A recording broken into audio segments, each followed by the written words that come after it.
livre para todos os públicos.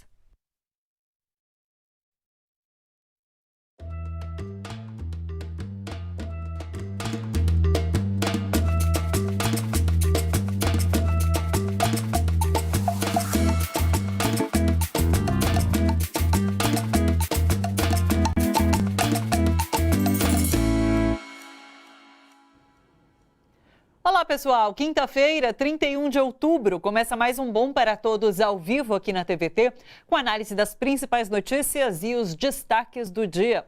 Estamos ao vivo também pelo YouTube e Facebook no canal da Rede TVT. Mande perguntas, comentários, dê like no nosso vídeo e compartilhe também. No WhatsApp, o nosso número é o 11 997 98 4042. Participe.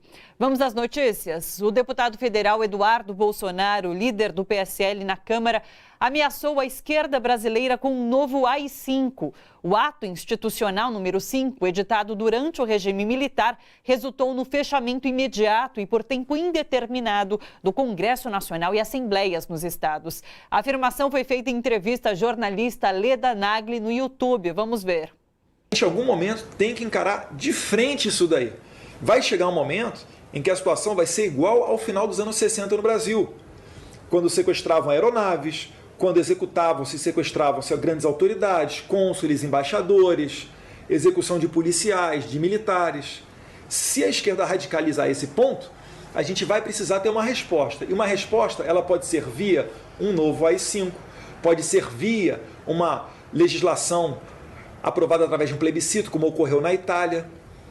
Alguma resposta vai ter que ser dada, porque é uma guerra assimétrica. Não é uma guerra onde você está vendo o seu oponente do outro lado e você tem que aniquilá-lo, como acontece nas guerras militares. É um inimigo interno de difícil identificação aqui dentro do país. Espero que não chegue a esse ponto, né? Mas a gente tem que estar atento. O PSOL anunciou que vai entrar com pedido de cassação do deputado Eduardo Bolsonaro no Conselho de Ética da Câmara. Partidos de oposição estão se preparando juridicamente para acionar o STF com representação criminal por quebra de ordem constitucional por parte de Eduardo Bolsonaro. Rodrigo Maia, presidente da Câmara, classificou a manifestação como repugnante do ponto de vista democrático e disse que a fala deve ser repelida com indignação pelas instituições. Pois é. A Advocacia Geral da União pede que Procuradoria-Geral da República investigue o vazamento de inquérito do caso Marielle. Motivado pela divulgação de parte do inquérito pela Rede Globo na terça-feira, André Mendonça determinou que a PGR apure se houve participação de algum agente público no repasse de informação sigilosa à emissora. Na reportagem exibida pelo Jornal Nacional, o presidente Jair Bolsonaro foi relacionado ao grupo de suspeitos do assassinato da vereadora Marielle Franco e do motorista Anderson Gomes. De acordo com o Jornal Nacional, um dos acusados teria sido autorizado por Bolsonaro a entrar no condomínio onde mora Rony Lessa, que é apontado como autor dos disparos que mataram Marielle e Anderson. E o Ministério Público do Rio de Janeiro informou ontem que o depoimento do porteiro que citou Jair Bolsonaro foi descartado do inquérito porque a perícia nos registros de chamadas da portaria para os moradores não confirmou a versão de que Bolsonaro teria autorizado a entrada no condomínio. Carolina Lebos passa para o STF a decisão de progressão de pena do ex-presidente Lula.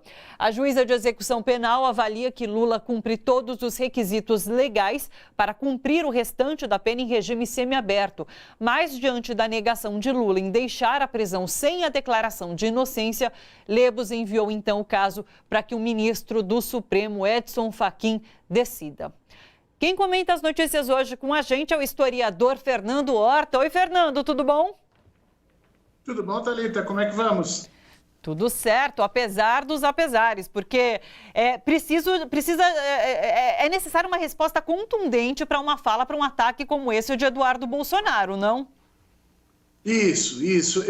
Eu não sou jurista, né? Os outros juristas que participam aqui contigo talvez sejam mais aptos a falar, mas a impressão que eu tenho é que a fala do filho do Bolsonaro incorre em crime direto contra a nossa legislação e, se nós formos além, ainda é capaz de ser contrário aos princípios até dos tratados internacionais que o Brasil assina, como, por exemplo, São José da Costa Rica e outros tratados referentes aos direitos humanos. Quer dizer, é uma coisa impressionante, né, que se tenha chegado a esse ponto no Brasil, mas isso não é de graça, né, Thalita? Isso que a gente tem que entender. Se a Câmara agora caça Eduardo Bolsonaro, né, pelas declarações que ele fez, atentatórias à democracia, atentatórias ao próprio parlamento, ao STF e à história brasileira, acabou a ameaça de ditadura que nós temos no Brasil. Se o STF manda chamar Eduardo Bolsonaro e explicar formalmente, pedindo e exigindo dele uma retratação, acabou a ameaça de ditadura que nós teríamos no Brasil. Se o ministro do Exército vier a público desautorizar o presidente, dizer que o Exército não vai de maneira nenhuma apoiar nenhuma coisa, como, por exemplo, o Vilas Boas fez com o Temer, quando ele criou aquela tentativa de colocar Brasília em estado de sítio, e no dia seguinte o comandante do Exército desautorizou, acabou a possibilidade de ditadura no Brasil. Agora, se todas essas instituições se calarem e ficarem em silêncio, essa tentativa vai parecer exatamente o que Mussolini fez de 24 a 26 na Itália. Quer dizer, eles vão levantando o tom, porque eles não sabem calcular a política de outra forma, eles fazem uma política epidérmica, então eles dão o tapa. Se a pessoa não reage, eles dão o segundo tapa, o terceiro tapa, e dali a pouco fica muito tarde para você reagir. Essa é a tática muito clara de todos os regimes autoritários e fascistas. Agora, infelizmente, o que nós estamos vendo são estruturas, as nossas instituições estão praticamente todas enfiadas com pessoas desse calibre. Basta ver, por exemplo, que a promotora que investiga o caso da Marielle, ela tem fotos na internet apoiando totalmente Jair Bolsonaro, tirando sarro do crime que ela tá investigando, né? E foi ela que se colocou contra o porteiro, foi ela que arquivou o caso. Quer dizer, as nossas instituições são tudo menos impessoais. E diante de uma situação dessa, ou a gente coloca a ordem na casa, ou eles vão acabar transformando isso numa ditadura, fechando o parlamento, fechando o STF, ou pior, deixando essas instituições funcionarem sem, essencialmente, que essas instituições tenham condições de livre decisão e de livre empenho das suas funções, o que é uma ditadura velada, e a gente já viu isso acontecer. Você falou sobre essa escalada, logo depois dessa entrevista dada por Eduardo Bolsonaro à Leda Nagli, ele voltou a publicar um trecho da fala de Jair Bolsonaro no impeachment de Dilma Rousseff, quando ele exalta o torturador Ustra. Então é isso, essa escalada está acontecendo. E tem uma fala que a gente não chamou aqui, porque ela saiu faz pouquíssimo tempo, do ministro do STF, Celso de Mello, que falou que ares não democráticos rondam o país. Mas, enfim, não são ares, é uma fala cujo indivíduo, deputado, proferiu, e, enfim, precisa de mais contundência nessa questão. Sabe, o STF fazendo esse tipo de fala, parece o STF assim dizendo, eu tô sendo ameaçado, por favor, alguém me ajude, né? Porque o que o decano do STF tem que se manifestar nesse sentido? Ele tem que chamar o cara às falas, ele tem poder para isso. Entende? Faz como fez a ministra Rosa Weber na época em que nós começamos a falar em golpe. Ali houve um processo institucional de autoafirmação. Eu quero saber o que a presidenta está entendendo por golpe. Olha, hoje o próprio vice-presidente que assumiu diz claramente que foi um golpe. Agora, o que aconteceu com as instituições que desmancharam daquele momento, né, de todo aquele rigor, aquele processo de defesa, para essa situação que nós chegamos hoje? Quer dizer, aí você vê um decano dizendo, pelo amor de Deus, alguém faça alguma coisa, algum adulto, por favor, venha defender o STF, que estão nos atacando. Olha, o adulto está preso, então soltem o adulto, né? Soltem o adulto, liberem os processos e aí vamos discutir nas ruas quem é que tem essa situação. Hoje saiu pesquisa agora, né, mostrando que a rejeição ao PSL cresce, como cresceu em todos os lugares onde nós temos regimes fascistas ou proto-fascistas. O que as pessoas têm que entender é o seguinte, quando o Mussolini dá um golpe na Itália, o partido do Mussolini não tinha mais do que 23%, 24% de apoio popular. Quando o Hitler dá um golpe na Alemanha, também ele não tinha nem 30% de apoio popular. Bolsonaro está testando a democracia brasileira. Toda vez que ele se manifesta e faz uma coisa dessa, ele faz um teste para ver qual é o apoio dele. No momento em que ele achar que tem apoio para fechar o regime, ele vai fechar. E aí não adianta ficar decano, chorando as pitangas, presidente da Câmara dizendo que tem que se repudiar. Não tem que se repudiar, é hora das instituições começarem a agir, ou vai ser tarde demais, nós vamos entrar no sistema ditatorial. Fernando, em relação a essa história que ficou bastante em evidência ontem, levantada pelo Jornal Nacional, veiculado pela Rede Globo, ficaram muitas brechas nessa questão, né? Então a PGR arquivou, mas enfim, existem algumas brechas em relação à fala do porteiro, ao envolvimento de fato no nome de Jair Bolsonaro e do próprio presidente nesse caso. Como que você viu tudo isso? O grande problema, Thalita, é que nós estamos com as instituições tão fragilizadas que o Ministério Público, que condena Luiz Inácio Lula, pede condenação do Luiz Inácio Lula da Silva sem provas, que manipula as provas da Lava Jato, como nós vimos manipular, que pede condenação de uma moça negra com 4 gramas de maconha a 12 anos de prisão por tráfico de drogas. Esse Ministério Público, ele já não tem mais confiança da população para continuar. Então, nós não sabemos exatamente o que tem nessas perícias e o que foi feito. Se você for ler a respeito, já foi feita uma série de discussões, por exemplo, a perícia parece que foi insuficiente. Ela só aponta que os áudios que estão lá não foram modificados, mas ela não aponta se houve áudios suprimidos, se houve modificação na integridade total da situação. Depois, outra coisa, como Carlos Bolsonaro, diretamente envolvido na situação, tem acesso a todos os áudios que estão estabelecidos ali?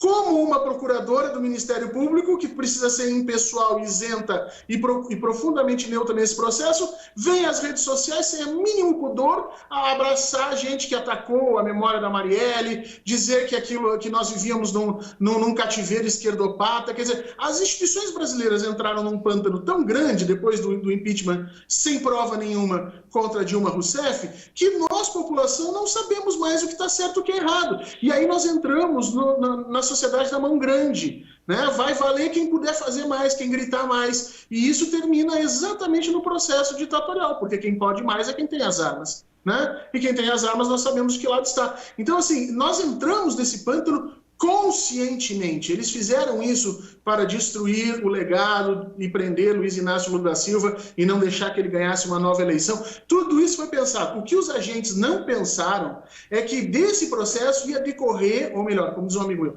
escorrer para esse problema que nós estamos vivendo agora. Porque se pensava que o poder ia parar na mão de Aécio, de Alckmin, agora a Globo tenta Luciano Huck, no mesmo dia que ela lança essas coisas contra Bolsonaro, ela faz um evento com o Luciano Huck discutindo com a ministra do STF, e está se tentando uma articulação, né, e se guardando Luiz Inácio Lula da Silva para um caso de desespero. Quer dizer, se nada der certo, eles vão soltar o Lula e dizer, olha, agora vocês resolvem o problema. Só que é o seguinte, talvez seja muito tarde. A experiência que nós temos no século XX é que mais 3, 4, 5, talvez 7 pontos percentuais de apoio a Jair Bolsonaro, de pessoas enlouquecidas como nós estamos vendo, de irem à frente ao STF, ameaçarem os ministros, na frente da Globo, ameaçar...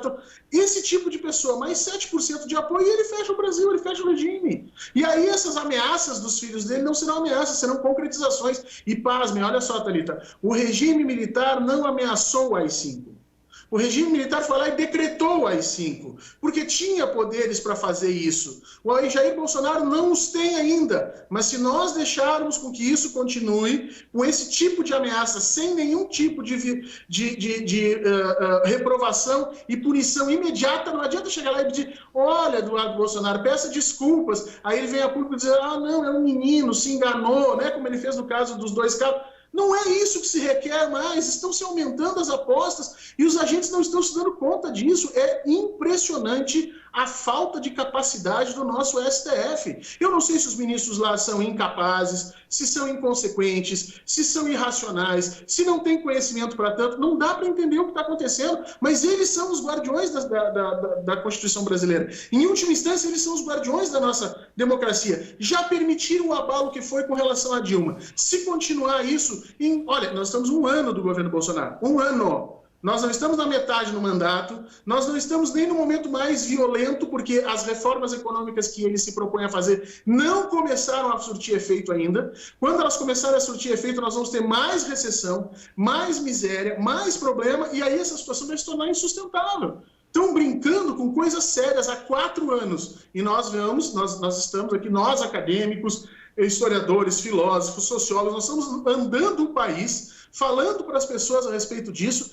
abrindo os olhos das pessoas, escrevendo livros, falando em palestras, as coisas há 4 anos e ninguém está ouvindo. Aí depois, quando acontecer, vão dizer assim, puxa, mas ninguém previu. Quem é que podia imaginar, pois é, Natalita, quem é que podia imaginar que um deputado do baixo clero, que nunca aprovou nenhuma lei, que nunca teve nenhum tipo de iniciativa nem para defender o próprio Estado na segurança pública, que ele disse que era especialista, durante 27 anos só defendeu a ditadura, viesse a se tornar um presidente autoritário, atacar a imprensa e ameaçar a ditadura. Quem é que podia imaginar uma coisa dessa, né, Thalita?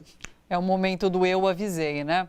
Fernando Horta, muito obrigada pela sua participação aqui no Bom para Todos, como sempre. Obrigado, Thalita. Um abraço para vocês todos aí. Um abraço, até mais, até a próxima. Olha só, o Bom para Todos faz um rápido intervalo agora. Na volta, nossa conversa aqui no estúdio é sobre um dos maiores documentaristas da história do cinema brasileiro. Você não sabe quem é? Então fica por aí que já descobre. Ainda hoje, um mapa aponta práticas de violência por parte do Estado no Chile após o início das manifestações contra o governo de Sebastião Pinheira. Fica por aí, a gente já volta. Até já.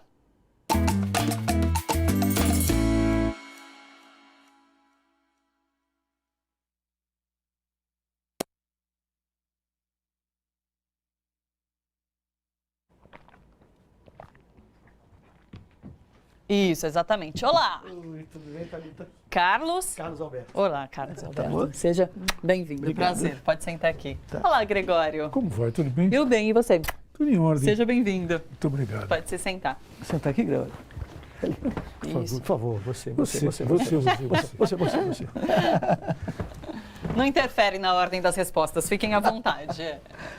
A gente vai passar um trechinho do vídeo da ocupação. Ah, tá. E daí, a partir disso, a gente começa a conversar, tá bom? Mas é um bate-papo super tranquilo. Assim, eu vou fazendo as perguntas, mas se quiserem um complementar a resposta do outro, fiquem à vontade, tá bom? Ótimo. Não precisa depender muito da mediação. Combinado? Combinado. Combinado. Deixa eu ver se eu leio alguns comentários de quem está com a gente. Estamos nas redes? Oi, pessoal. Boa tarde para todo mundo que acompanha a gente pelo YouTube, Facebook. Deixa eu ler alguns comentários. O Carlos Alberto de Paula está com a gente. Boa tarde. Maria Madalena falou, Eduardo tem que ser punido em relação àquela conversa que a gente teve com o Fernando Horta. Sergilma Borges, boa tarde. Terezinha Marques, Bruna Gonçalves, do Rio de Janeiro. Valner Souza Azevedo, ele disse o STF precisa ser acionado sobre a fala de Eduardo Bolsonaro, que já passou dos limites. A Sergilma, ela é de Juazeiro do Norte, Ceará, e diz boa tarde pra gente. Boa tarde, Sergilma. Bacana, pessoal. Manda de onde você está acompanhando, de que cidade, de que estado que você está acompanhando o Bom para Todos. Vamos lá. E daí, a hora que eu chamar, eu também mostro o livro que já está aqui comigo, tá bom?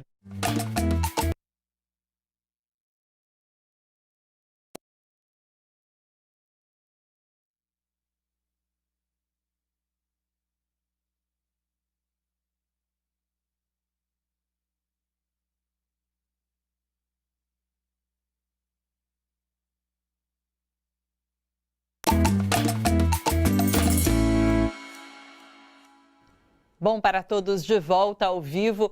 Nossa conversa hoje aqui no estúdio é sobre um dos maiores documentaristas da história do cinema brasileiro, Eduardo Coutinho, autor de Cabra Marcado para Morrer, considerado sua obra-prima e que marcou a carreira de Coutinho. Mas são vários os trabalhos de destaque: Edifício Master, Peões, Jogo de Cena.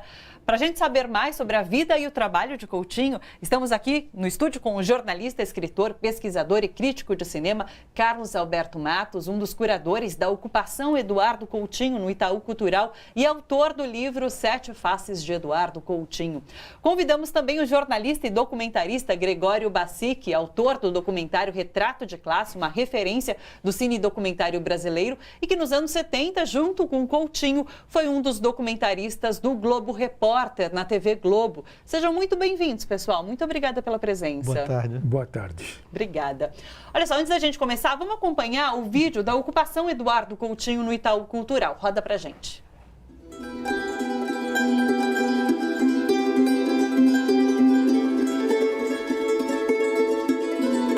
O presente da filmagem é a única coisa que interessa.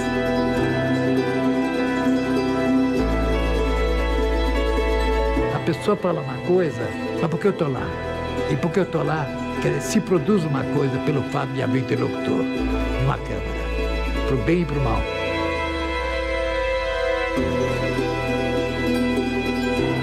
Não há paixão, não há coisa que você tenha vivido que seja tão forte na vida real do que foi, do que 20 anos depois. Não tem, é impossível, é impossível.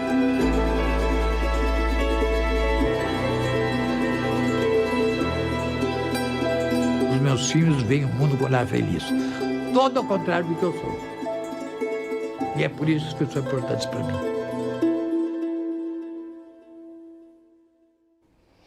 Eu sempre tive a impressão de que toda pessoa tem uma boa história para contar. Todo mundo tem uma história digna de filme, que nem seja digna de filme, mas uma boa história. E o Coutinho, ele conseguia retirar isso das pessoas, ele conseguia essa pérola das pessoas. Eu lembro as primeiras vezes que eu vi, foi o Edifício Master, o primeiro documentário dele que eu vi, e eu achei sensacional por conta disso, porque ele conseguia fazer com que as pessoas contassem histórias maravilhosas e comuns e simples. Como que ele conseguia fazer isso, Carlos? Na verdade, havia uma ciência por trás dessa aparente espontaneidade, né, do Coutinho no trato com os personagens, né? E essa ciência passava por critérios de escolha, né? Então, ele costumava dizer que não basta a pessoa ter uma história linda para contar, ela tem que saber contar, ela tem que ter alguma qualidade de carisma, de vivacidade, de vida que passa na hora de contar, na hora de expor a sua história. Então, ele escolhia seus personagens por esse tipo de critério, né? E ele era feliz nisso, porque e tinha também o fato de que ele estava ali diante dessas pessoas pela primeira vez. As pessoas estavam conversando com ele pela primeira vez, não tinham conversado antes, não tinham preparado aquela conversa, aquela entrevista, né? Elas tinham sido preparadas, selecionadas a partir de contatos com pesquisadores antes e tal. Ele se encontrava no frescor do encontro naquele momento, então tinha um potencial ali de improviso e de inesperado, às vezes, né, que tornava essas conversas tão fascinantes, né? E depois a seleção disso na montagem, porque ele às vezes conversava com 50 pessoas e apenas 20 iam para o filme. Que é quem rendia ali naquela história. Naquele momento, né? Sim. Era o momento da filmagem, né? Sim. Que interessava. Agora, Gregório, Coutinho, ele descobriu ele se aperfeiçou no documentário durante os anos 70, quando trabalhou no Globo Repórter com você, né? Exatamente. Como era essa época? Bem, essa época era uma época de ouro do Globo Repórter, completamente diferente disso que nós conhecemos há décadas para cá, né? Como Globo Repórter. E nós tínhamos uma distância, Coutinho e eu. Ele trabalhava no Rio, apesar de ele ser paulista, mas ele morava no Rio de Janeiro e eu morava em São Paulo. Sim. E é um caso muito curioso, porque nós tínhamos um contato muito silencioso. Nós nunca conversamos profundamente, mas nos admirávamos profundamente. Tem uma coisa assim que eu me lembro bem, isso depois de ter feito o meu documentário Retrato de Classe, e ele ter feito o Teodorico, Imperador do Sertão, que é uma obra que ninguém conhece praticamente, mas é uma grande obra documental, né? E ficou muito marcado para mim, assim, um dia que nós nos encontramos finalmente, pessoalmente, simplesmente nos olhamos com brilhos no olhar, ele para mim e eu para ele, assim, que isso é uma coisa inacessível até hoje, né? Sim. Na verdade. Então, como eu queria ter presenciado isso, esse encontro. Que legal, sim. Esse encontro aconteceu no espaço do Cine Unibanco, ele estava passando lá, fazendo uma palestra, e aí eu cheguei, e nós nos conhecíamos muito por nome, mas pessoalmente muito pouco, nós raríssimas vezes estivemos juntos. E eu me lembro de ter chegado lá, e ele estava cercado de pessoas, tudo conversando, atendendo pessoas, respostas para cá, para lá. E aí depois eu cheguei perto e um amigo meu falou, sabe quem é esse? É Gregório Bacic. Imediatamente ele parou, virou-se, parece que... E isso ficou muito marcado, é uma lembrança que eu carregarei pelo resto da vida, diga-se de passagem, né? Que bonito, que era uma pessoa que eu admirava profundamente pelos trabalhos dele, por tudo.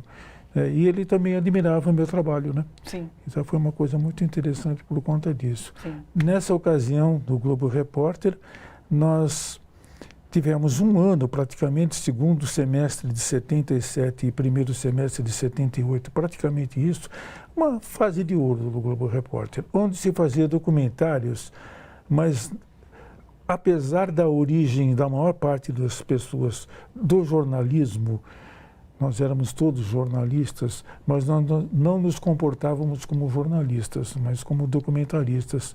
E isso determina a diferença enorme que existia entre o trabalho que nós fazíamos e o que se faz, no caso, né? Sim, porque inclusive Coutinho era um crítico do jornalismo. Ele falava que ele não estava ali para julgar a história que ele estava ouvindo. Então tinha isso de ser crítico ao jornalismo, né? Claro, o Coutinho ele nunca foi realmente assim um jornalista. Ele, embora tenha trabalhado em jornal, um pouco como revisor, como copydesk, como crítico de cinema às vezes no Jornal do Brasil. Mas ele nunca foi um jornalista tipicamente.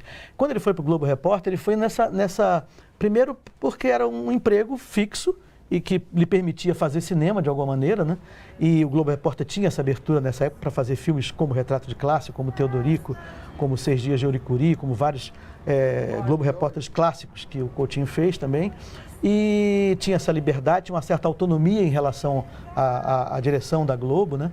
E ele procurava pessoas, ele sempre foi atrás de individualidades, de pessoas, né? Ele sempre desprezou um pouco a ideia do documentário sobre os grandes assuntos, sobre os grandes temas, sobre as grandes causas, né? Ele queria encontrar esses assuntos, essas causas na vida das pessoas, né?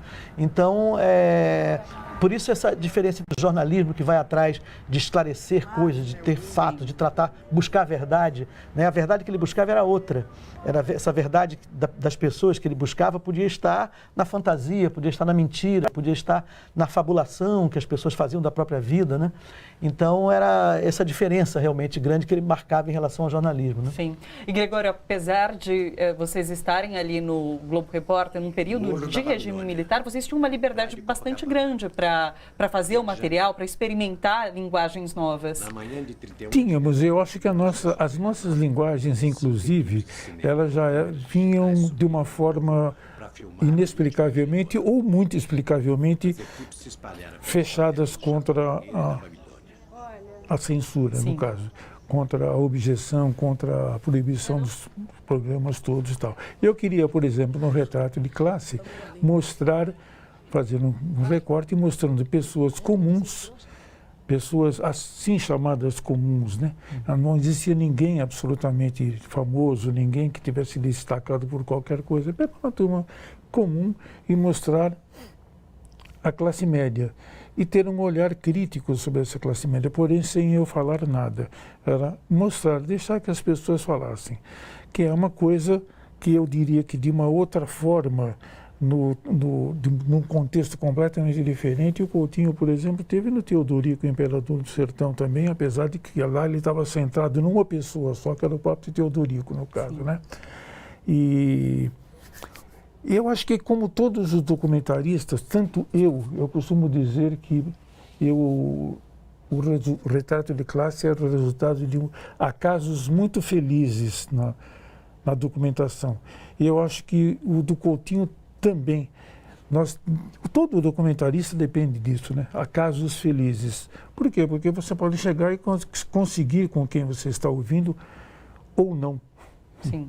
Você pode chegar a essas pessoas ou não. Você pode ter problemas. No meu caso, eu achei todas as pessoas que eu queria e todas se dispuseram a me receber em suas casas. É uma coisa que acontecia pela primeira vez na vida do documentário brasileiro.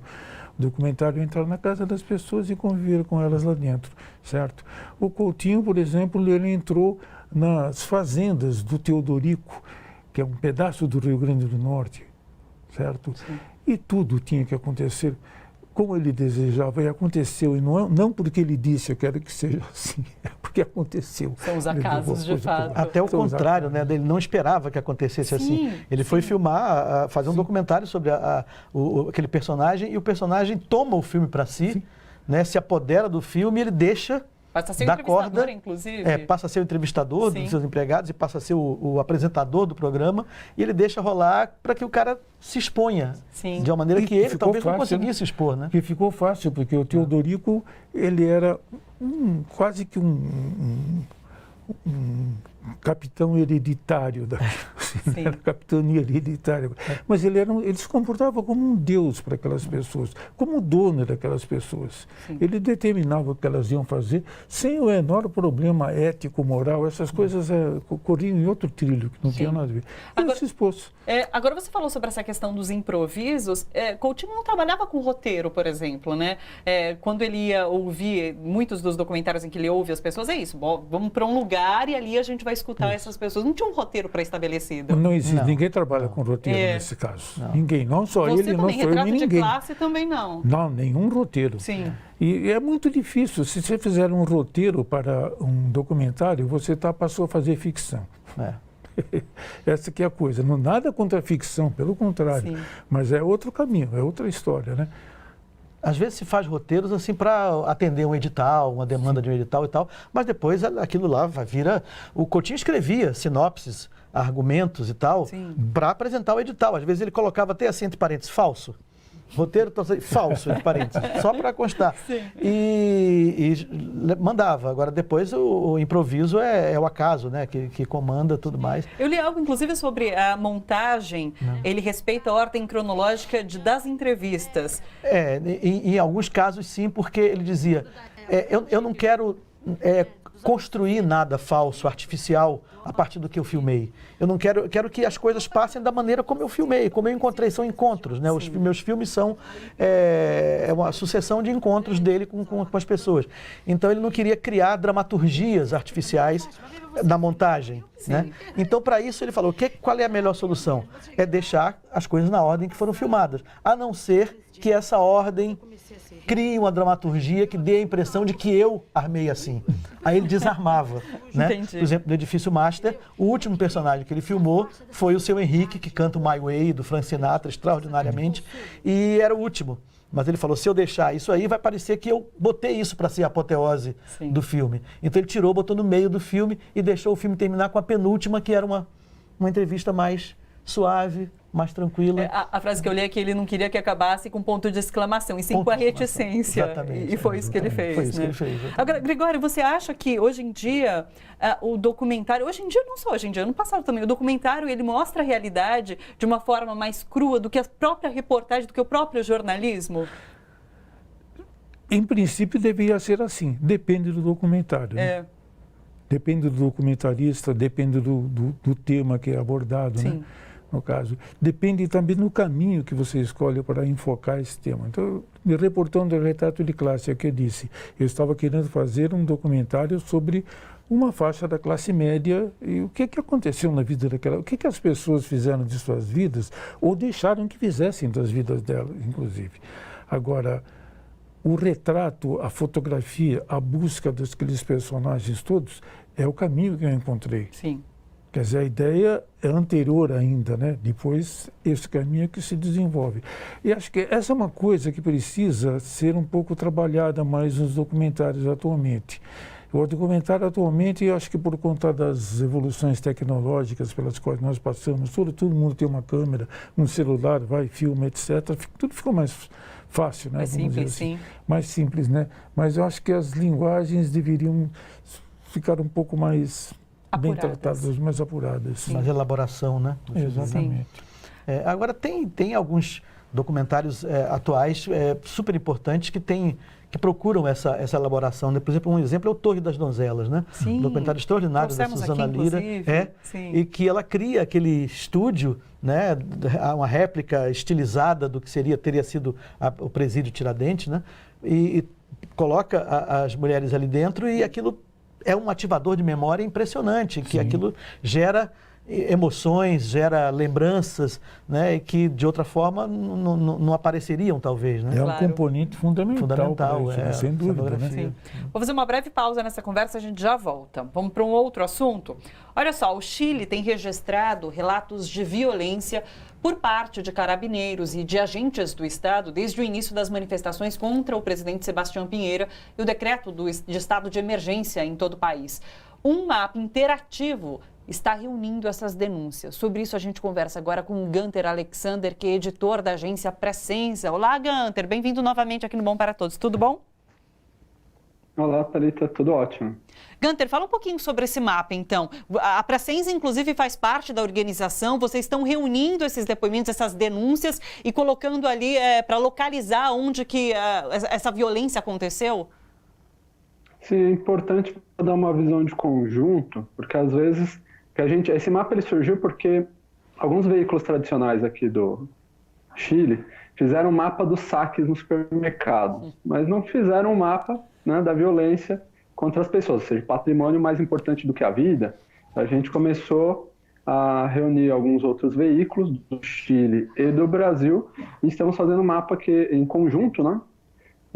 E ainda tem muitos casos para subir e a quantidade absurda de denúncias está chegando todos os dias, né? Porque aqui continuam as marchas, então a cada marcha ontem mesmo teve uma greve geral, teve muita repressão.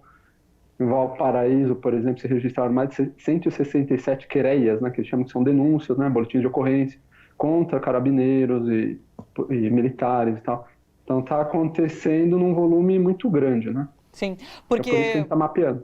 O que chega pela imprensa para a gente é o número de mortes, de detidos, mas a gente já ouve falar em relação a casos de abuso sexual, por exemplo, e isso não chega com muita clareza. Sim, tem tido episódios de violência contra a mulher, tem tido invasões de residências, sequestros, tem havido coisas bastante complicadas, digamos, né? Ontem mesmo, por exemplo, dessas denúncias todas que aconteceram na região de Valparaíso, né, o Instituto Nacional de Direitos Humanos aqui, uma delas era justamente sobre violência sexual. Puxa vida. As pessoas podem apresentar no site essas denúncias, como isso tem acontecido? Como é colaborativo, as pessoas podem apresentar e marcar ali onde que sofreu a violência. Exato. A gente tem primeiro um formulário para receber os relatos. Esses relatos, obviamente, depois vão ser apurados, verificados, né? A gente também, além dos relatos que as pessoas estão enviando, a gente está fazendo mapeamento de notícias, né? Uma espécie de clipping sobre o que já foi verificado a respeito. Não só notícias de outros veículos, mas também notícias de institutos de direitos humanos, coletivos, que estão recebendo pedidos de ajuda por parte de pessoas que desapareceram, familiares, né? Estão pedindo ali uma prestação de ajuda para essas organizações. Então estão chegando muitos relatos.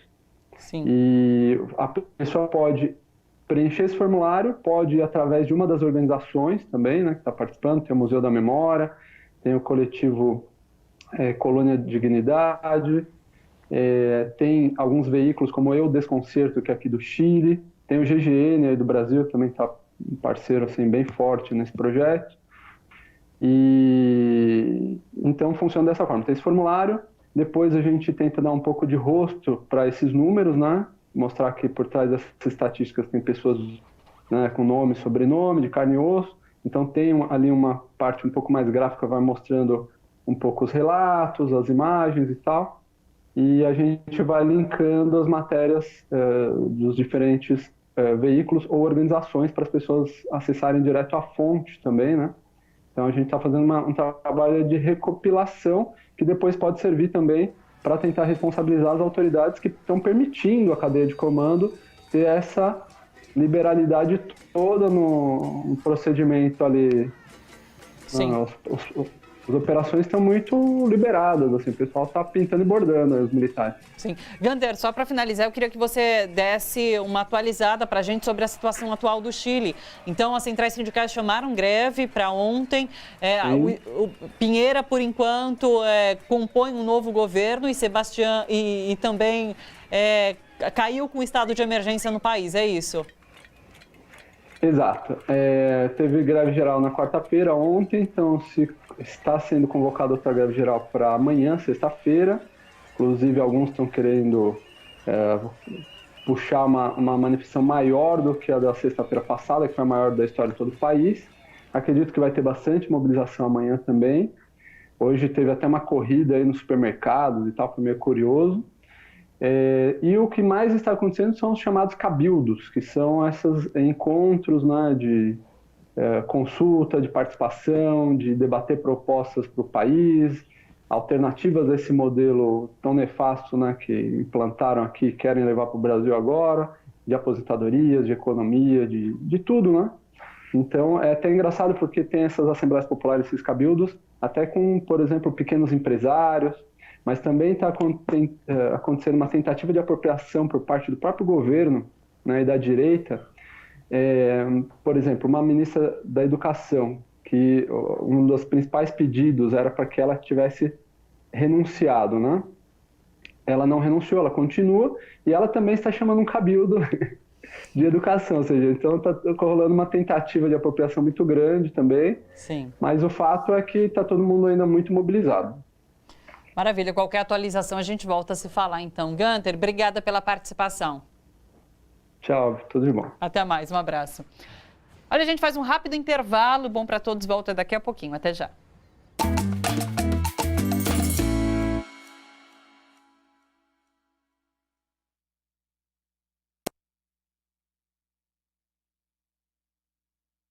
Aqui. Deixa eu ver. Vamos voltar com um trecho que é o depoimento da Valéria Ferro? Você pega aí pra gente, Will, pode ser? Depoimento Valéria Ferro.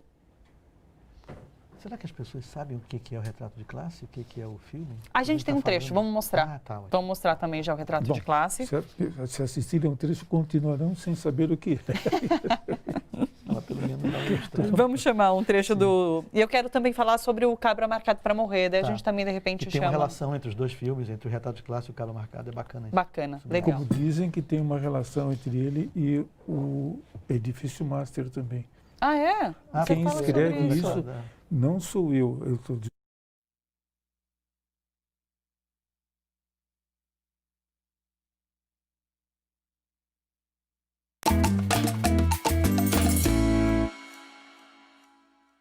Bom, para todos de volta ao vivo, estamos hoje conversando sobre a vida e obra do documentarista Eduardo Coutinho, um dos mais importantes do Brasil. Aqui no estúdio, o escritor e crítico de cinema Carlos Alberto Matos e o jornalista e documentarista Gregório Bassic. Vamos, na verdade, rodar um trechinho do Cabra Marcado para Morrer, que é a grande obra-prima de Eduardo Coutinho, e aí a gente conversa um pouco sobre esse documentário. Pode ser? Roda pra gente, então. Esse aí faz o papel do meu marido, sabe? O menino bom contente. Ah, meu Deus. Não, é a família que fazia o papel, né? Esta é a nossa chegada para o segundo dia de filmagem com Elizabeth Teixeira. No total foram 3 dias. No primeiro, a presença de Abraão influiu no clima da entrevista, principalmente no início. Nos outros dias ele não apareceu. Elizabeth contou sua vida e a de João Pedro nessas 2 circunstâncias, com a presença e sem a presença de Abraão, na sala e no quintal. Elizabeth, tá aí? Vem aqui, dona Elizabeth, vem aqui um pouquinho. Como é que tá a aula? A aula tá aqui, uma turma de menino. Oi, tudo bom, Coutinho? Tá. Oi, tudo bem pra vocês, gente? Tá boa a aula?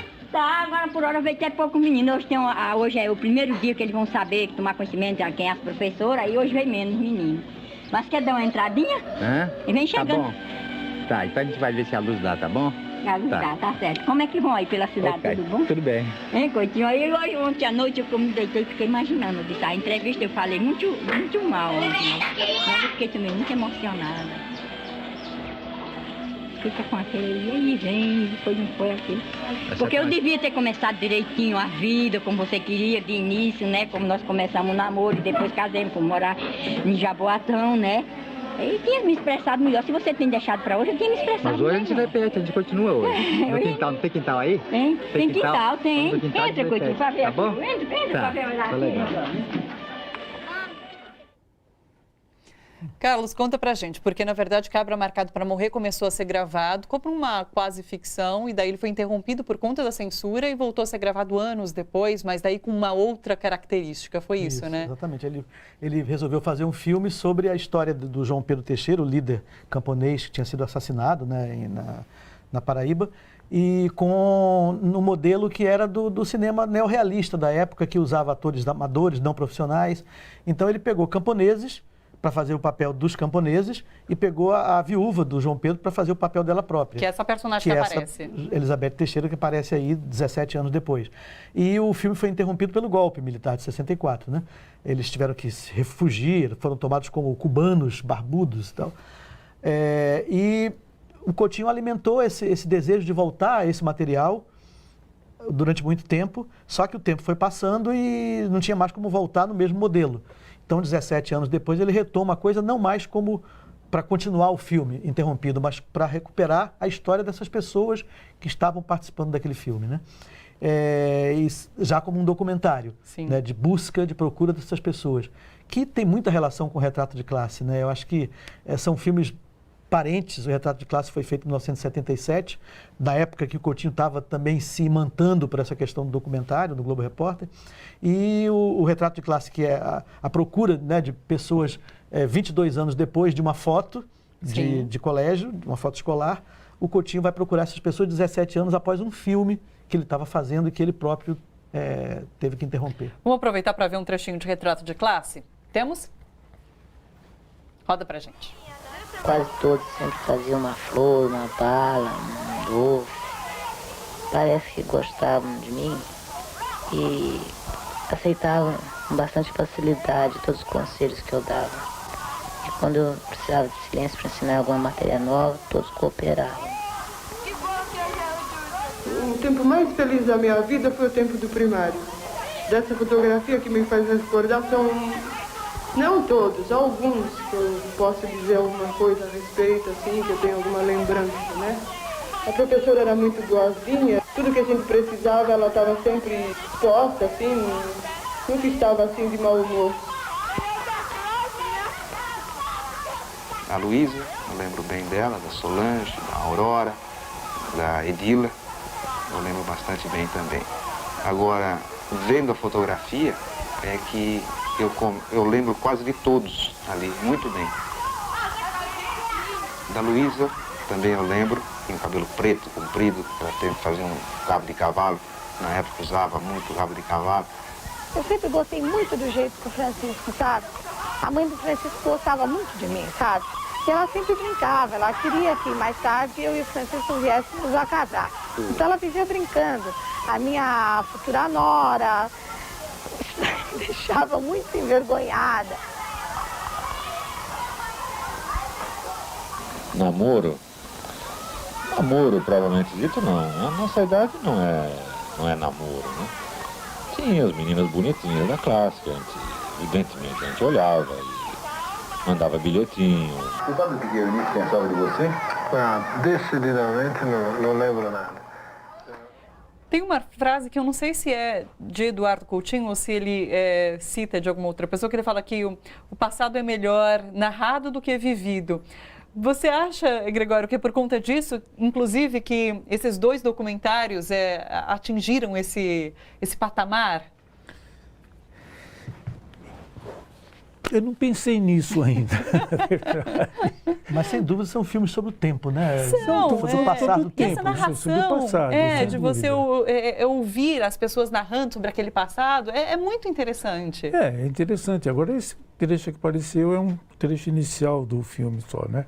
Agora, no filme, no Retrato de Classe, essas pessoas vão aparecer adultas, vão se reunir e a professora vai lembrar-se de cada um deles, dizendo o que ela achava que eles deram na vida, e eles vão aparecer fazendo o que eles deram na vida, e geralmente não tinha muito a ver com o que a professora achava, certo?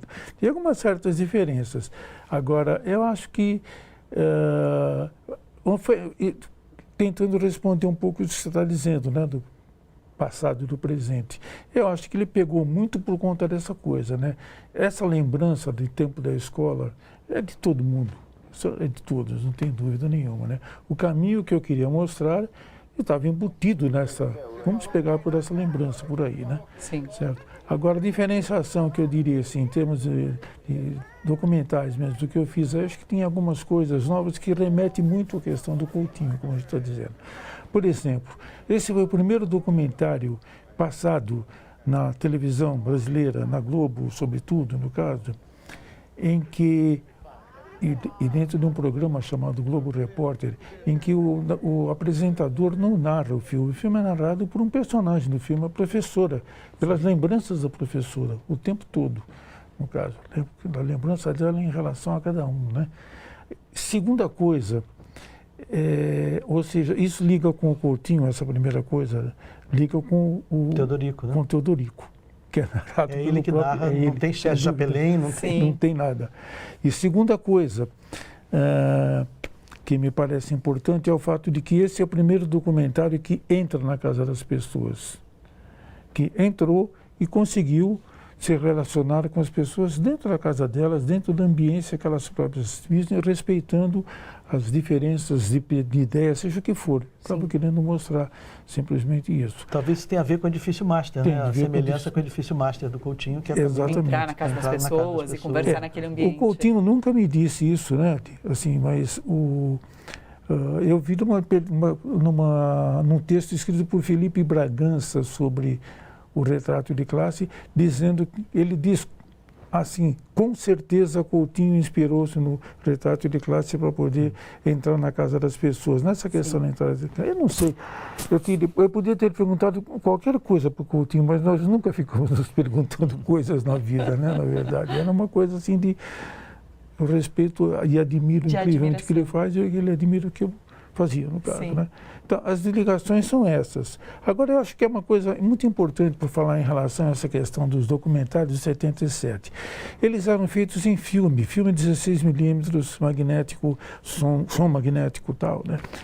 Levava um tempo para montar isso, muito menor do que se leva hoje com vídeo, diga-se de passagem, né? Ou seja, o retrato de classe demorou uma semana para ser montado. Hoje nenhum documentário é montado nesse tempo, assim, né? E esse material todo foi para o arquivo da Globo, né? E desapareceu.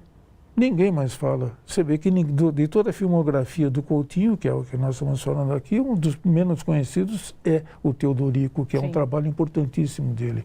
O próprio João Moreira Salles escreveu uma grande parte de um livro que é Ilha Deserta, quais são os melhores filmes que ele assistiu na vida. Ele cita esses dois, entre 11 filmes, isso em 2003, ele já assistiu muito mais coisa, agora deve ter mudado essa lista. Mas em 2003 ele disse que o Retrato de Classe e o Teodorico foram os melhores documentários que ele viu na vida, no caso, certo? É uma coisa que chegou a ele. Como é que essa coisa chega? Com uma evolução tecnológica. A Globo guardou aquilo no seu arquivo, escreveu livros sobre toda a programação deles. Você tem livros sobre novela, livros sobre jornalismo, sobre isso aqui, nunca sobre o Globo Repórter. E se fizerem alguma coisa sobre o Globo Repórter, não vão se referir àquela época, certo?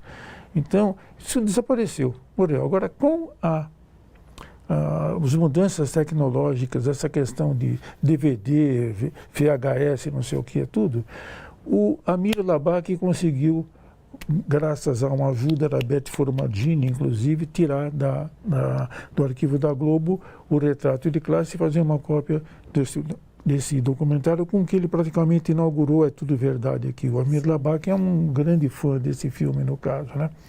Então, isso tudo aconteceu depois desses filmes estarem mortos lá. E eu sou testemunho ocular de por que morreram, você quer saber?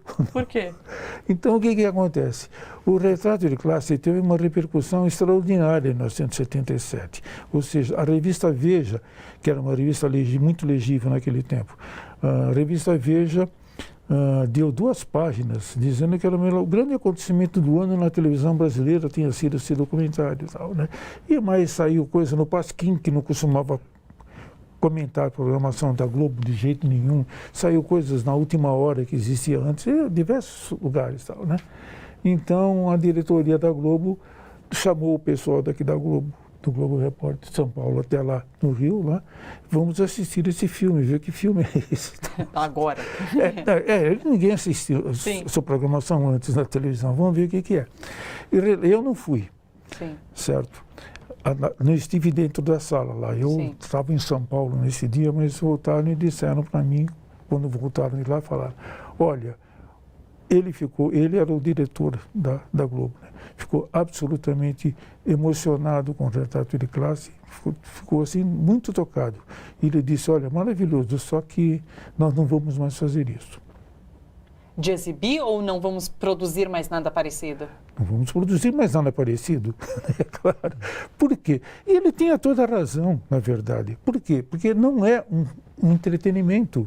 A TV depende de fazer entretenimento, mais nada. Ou seja, o que ele disse é o seguinte, não convém a gente que nosso público se veja exposto no ar desta forma. O que é uma pena, porque era um período muito rico de trabalho sendo exibido na televisão. Aliás, Carlos, vocês têm essa preocupação na ocupação de exibir partes diferentes da obra e da vida de Coutinho? Sim, com certeza, porque a gente tem... uma das ideias principais era um pouco... combater essa visão de que o Coutinho era só esse documentarista que se conhece de Santo Forte para cá.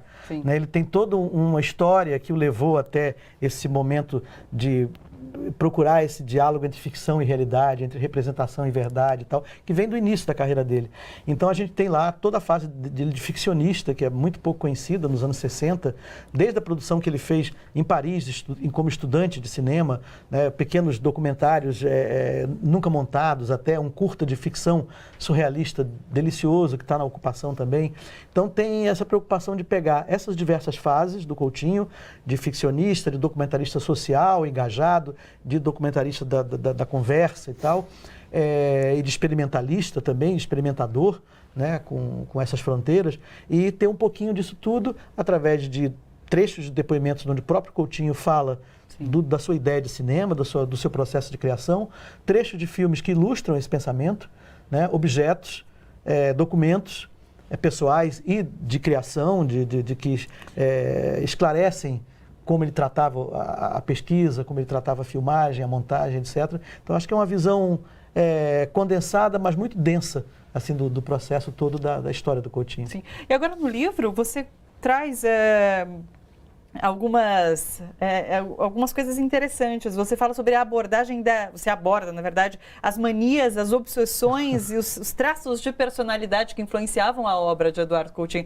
Queria que você falasse um pouco sobre isso. Isso realmente... Esse meu livro, ele é o primeiro livro que sai sobre a obra completa do Coutinho, né? Porque ele faleceu em 2014 e eu, então, tenho a oportunidade de abordar toda a obra dele, do iniciozinho dos filmezinhos lá de estudante até Últimas Conversas, foi o último trabalho dele já finalizado póstumamente. E eu acrescentei um capítulo que é realmente inédito, que é o Coutinho como personagem. Então, a sétima face, que o título faz referência a 7 faces, a sétima face é o Coutinho personagem, que é ele na vida. Né, o tipo a relação dele com o cigarro, por exemplo, a relação dele com a tecnologia, com a inaptidão completa para as coisas tecnológicas, o pessimismo extremo, que era o combustível de criação dele, né, porque, na verdade, ele entrava em todos os projetos achando que não ia dar certo, assim como ele entrava em todos os aviões achando com certeza que ia cair. Né? Então, ele já era uma coisa que exorcizava o fracasso. Né? Essa ideia já anterior, ele achava que isso exorcizava. Então, tudo isso, a relação dele com a religião, que ele sempre teve muito interesse na religião das pessoas, dos personagens dele, ele achava que a religião era uma dimensão importantíssima da vida das pessoas, embora ele não tivesse nenhuma. Ele foi um agnóstico a vida inteira, mas ele se chamava um materialista mágico.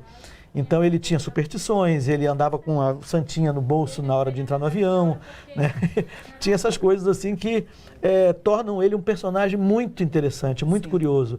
Ele era uma pessoa que às vezes parecia meio ranzinza, meio pessimista, tal, mas era delicioso, engraçadíssimo, uma pessoa muito engraçada para quem convivia com ele.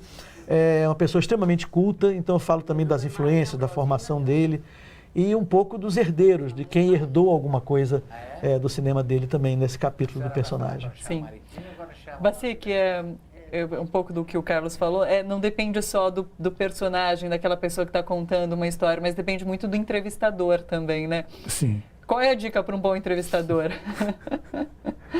Olha, o bom entrevistador que eu conhecia, sim, que era um velho amigo meu dos anos 70, é Antônio Abujanra. Eu dirigi o programa Provocações, que aliás eu criei aquele programa junto com ele, né? Era uma coisa conjunta. E eu acho que essas coisas que o Carlos Alberto estava citando em relação ao Coutinho, da questão da cultura e desse pessimismo, esse pessimismo dele era extremamente conhecido, né? Sempre ser referido por aí e tal, né? São coisas muito importantes. Eu diria que o Antônio Abujanra tinha isso em dobro em relação ao Coutinho. Aliás, aproveito para informar a seguinte coisa, né? Que uma das razões pelas quais ele não foi entrevistado, o Coutinho do Provocações, era porque nós não podíamos pagar passagens para trazer pessoas de outras cidades para São Paulo. Um dia, em 2014, 2015, foi em 2015, um dia a Abujanra e eu resolvemos, vamos dar um jeito de trazer o Coutinho de qualquer jeito. O Coutinho, inclusive, tinha sido amigo de Abujanra no tempo todo. Então, resolvemos trazer o Coutinho, né? Foi 2014 que ele morreu, em 2014. Em fevereiro de 2014. Ele morreu em fevereiro de 2014 e a Abujanra morreu logo depois, em 2015, né, no início, né? Sim. Por essa razão, ele não foi antes do programa, ficou 15 anos no ar sem trazê-lo. Teria sido um programa histórico. Maravilhosamente histórico, sem dúvida. Perdemos essa, poxa. Pessoal, quero agradecer demais a presença de vocês aqui. Muito obrigada. Quero dizer, na verdade, que eu, na universidade, na faculdade, tinha esses dois documentários, o Cabra Marcado para Morrer e o Retrato de Classe. Eles foram dados como referências de documentários e, para mim, foi muito importante na minha formação. Então para mim, é uma honra gigante tê-los aqui e poder conversar com vocês. E você deve essa questão da vida acadêmica desse documentário a Consuelo Lins, que escreveu o primeiro artigo sobre, reunindo 3 documentários que eram Opinião Pública, Retrato de Classe e Edifício Master, que era onde se abordava a classe média, certo? Sim. E daí, então, passou a existir, inclusive, dissertação de mestrado em Paris, na Sorbonne, sobre isso. Você tem uma base por aí, né? Genial. Muito obrigada, pessoal. Para mim foi um prazer estar aqui na TVT. Que eu admiro muito. Prazer igualmente, é a mesma coisa. Obrigada. Olha só, a Ocupação Eduardo Coutinho pode ser visitada até o dia 24 de novembro, de terça a sexta-feira, das 9 da manhã às 8 horas da noite. Sábados, domingos e feriados, das 11 da manhã às 8 da noite. O Itaú Cultural fica na Avenida Paulista, número 149, a entrada é de graça. Você que acompanha a TVT e quer ajudar na construção desse canal educativo e democrático, contribua com o nosso financiamento coletivo. É só acessar o catarse.me/TVT. Você faz uma assinatura e colabora com a gente. Bom, para todos fica por aqui. Lembrando que você pode assistir ao nosso programa nas representações. Tem hoje às 11 horas da noite e amanhã às 9 horas da manhã. Você que nos acompanha pelo Facebook ou YouTube, dá like no nosso vídeo. Se quiser, compartilhe também. Muito obrigada pela companhia e até amanhã. Tchau, tchau.